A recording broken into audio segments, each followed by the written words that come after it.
You're watching Let the Quran Speak. I'm Safiyyah, your host.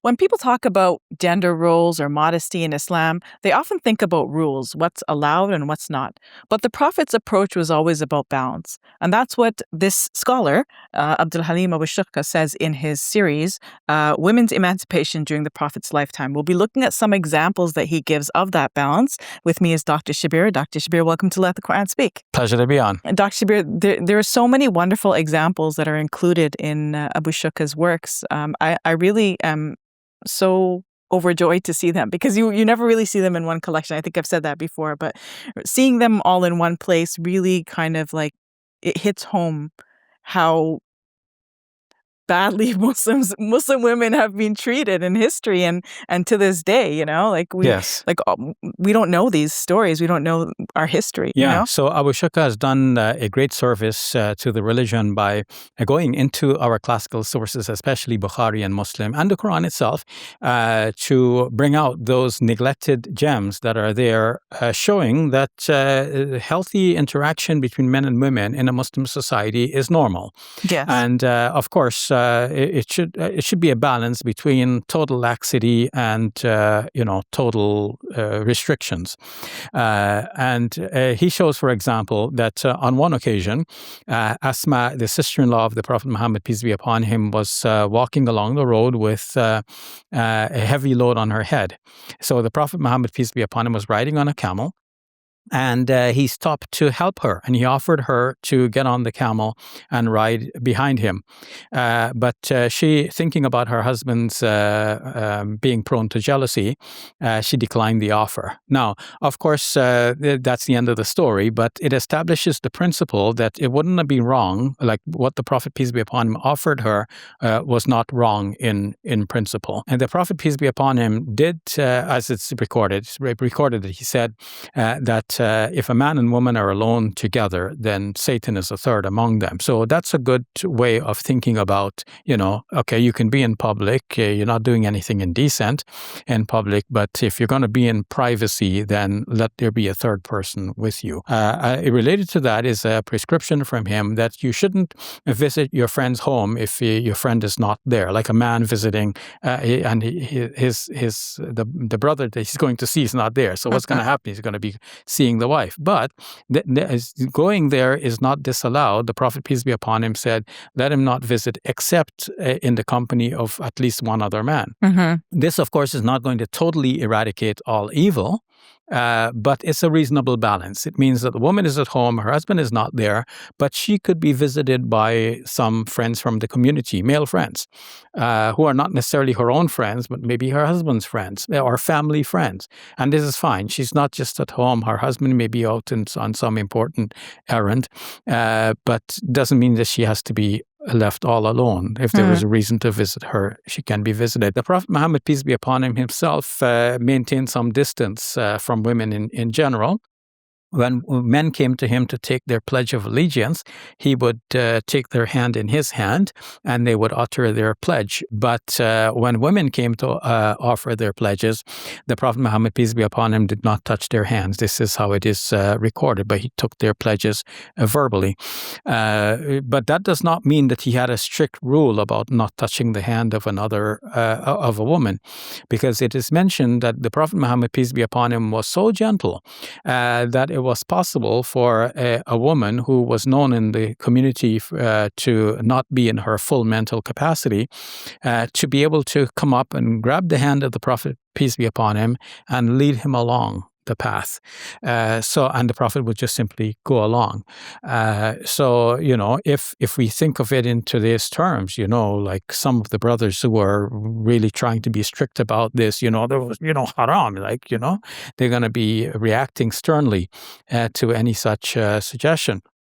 But the Prophet, peace be upon him, obviously responded to different circumstances and different persons in different ways. There are two women who are noted to be somewhat close to the Prophet, peace be upon him. One was Sulaim, who was the mother of Anas. Anas was left with the Prophet, peace be upon him, in his care and as his apprentice as a young boy. He was only about 10 years old at the time. And of course, he became the source of much information about the private life of the Prophet, peace be upon him, because he dwelt result in the Prophet's presence.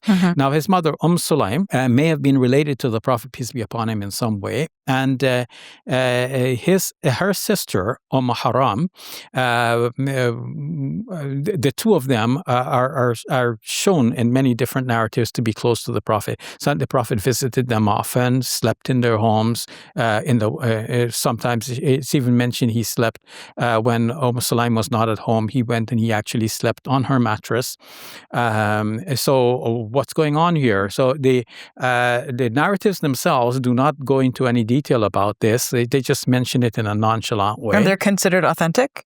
Yes, Okay. yes. Now, the Muslim scholars later on commenting upon this, like in the Fathul Bari by Ibn Hajar al-Asqalani and so on, they're trying to make sense of this by saying, but these women must have been related to the Prophet, peace be upon him. How? Well, they say, well, maybe by blood or maybe by rada'a, which means breastfeeding, which could be that, let's say one of these women breastfed the Prophet Muhammad, peace be upon him, then she would be a mother by breastfeeding, but they're not even saying mother, they're saying aunt by breastfeeding, which would mean that one of them or their sister could have, or one who is so closely related to them breastfed somebody who is so closely related to the Prophet, peace be upon him, in his genealogical line. Some others said, well, maybe they're aunts, or not of the Prophet directly, but of his father or of his grandfather. So you can see that the later commentators are trying to make sense of this, but it is well known that the Prophet, peace be upon him, had interactions with them. Of course, always decent interactions. On one occasion, the Prophet, peace be upon him, had a vision in which he saw some of his followers going on a naval expedition. And when he related his vision, Haram said, Messenger of God, pray that I'll be among them. And he prayed that she would be among them. And this occurred, as everyone notes, after the death of the Prophet, peace be upon him, about more than a dozen years later. And she died soon after that. Now, the fact that a woman could be going out on a naval expedition, yes, with all of its, uncertainties and being exposed to danger of all sorts, and not being in the protective environment of one's home, this, might be thought about as unbecoming in a modern Muslim society where people are applying this law in a very strict way. They're trying to block all evil. But the report shows that it was an honorable thing for Haram to go out on this naval expedition. And because this was after the death of the Prophet, peace be upon him, certainly it was after all of the regulations about hijab and so on were revealed in the Quran and given in the sayings of the Prophet Muhammad, peace be upon him. So one could not even use that excuse, because often people are saying either we have to block the evil, or if you mention a story like this, they might say, but this happened before the hijab rules came about. So women had more freedom, and after the hijab rules, well, now, the restrictions are put in place. Yes, I think that's worth kind of like pausing on as well, Dr. Yes, of course, we'll come back to that point, okay, because al-Halim will deal with that as well, and we'll come back to that.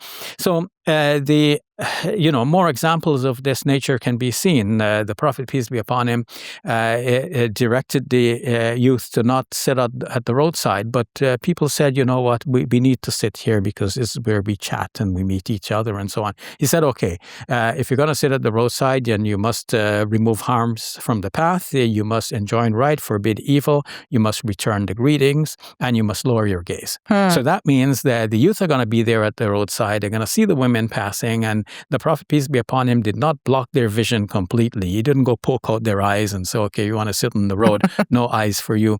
But, it's in a minimum way, right? You try in a reasonable way to reduce harm, but we cannot curtail the social interaction of people just because some evils are going to persist in society. Yeah, I guess these hadith reflect a kind of like understanding of society and like understanding what humans are like, what their characters are like, and what their general interactions are like, right? Yes.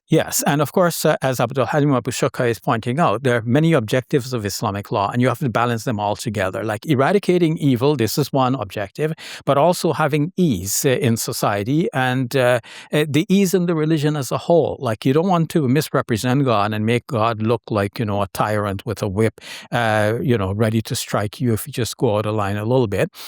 You want to give freedom. And in fact, making the religion easy, which is something we need to elaborate on further, is one of the objectives of the religion. Not so much that we should make it easy, but it's already made easy, but representing it properly as a religion of ease and of balance, this is also an objective in Islamic law. Avoiding extremism is an objective in Islamic law as well. And all of these are from the Quran and the life example of the Prophet Muhammad, peace be upon him. So just fixating on eradicating evil to the extent that you are reducing the ease to a great extent, and you are going into extremism. By doing so, you are scoring like an A grade in one but an subject, F in another. but you are getting Fs in the other subjects, right? So we have to keep a balance between all of these things. Well, my mind is blown with all these wonderful stories, Dr. Shabir. Thank you for sharing. You're welcome. Assalamu alaikum. Welcome to Muslim Media Hub, the new home of Let the Quran Speak. Here we spread positivity and good. We help people experience the beauty of Islam and help them appreciate and understand Muslims. This beautiful building we purchased at cost $2.3 million. Yeah, we've already raised a third of that money, and with your help, inshallah, we can pay off the rest. So we're looking for people who can give $1,000 each. If you can be part of the select group, that's amazing. Otherwise, just please give whatever you can. Every dollar counts. It's our collective responsibility to share the message of Islam with our fellow human beings. Please help us continue this good work. It's a sadaqah jariyah, something that will continue to be a benefit to the Muslim community long after Safiyyah and I are gone. Please support our work at muslimmediahub.com. Your support is zakat eligible and tax deductible. May Allah bless you and your loved ones today and always. Assalamu alaikum. Assalamu alaikum.